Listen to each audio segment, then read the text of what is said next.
Scottie, thanks for joining us today. Pleasure, man. I think for those that don't know, give us a bit of a background of Scottie and the yard itself. Well, I'm a strength and conditioning coach. We opened the yard 5.5 years ago. Before that, I did my sports science honors. I was a personal trainer at Virgin while I was doing that. So I've been in the industry for over a decade, quite a while. And yeah, at the moment, just running the yard, training everyday people and some athletes as well. And myself personally, I'm working with quite a few MMA fighters. And what other sports do you cover besides MMA? At the moment, I'm pretty into the MMA, so I'm not venturing too far out. I do have a couple powerlifters that I work with. There are a few amateur cyclists, one or two better guys, but mostly primarily the MMA guys. That's the focus. And I think give us some of the myths that people have around training for MMA and stuff that you've seen and that you've changed on your end. Probably the biggest problem you find when guys come and do their strength and conditioning with MMA, with a coach or with a trainer is that first of all they'll do what the trainer likes best. So if the trainer's from a powerlifting background, he'll try to push powerlifting methodology on them. If he's from a fat loss, high intensity background, he'll just do that with them.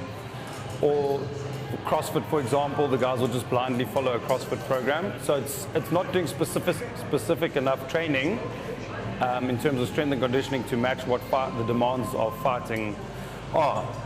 So when you're looking at strength and conditioning for fighting, you need to look at the strength demands, the mobility demands, also the energy system demands, and you need to train very specifically for that to match your sport.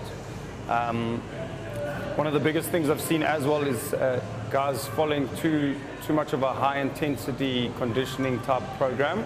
So your CrossFit style training or your high intensity interval style training, and they do this year round thinking that harder is better, and they never build up a proper aerobic tank to fight with, and they never build up their power endurance and their strength, and they don't peak properly for fights.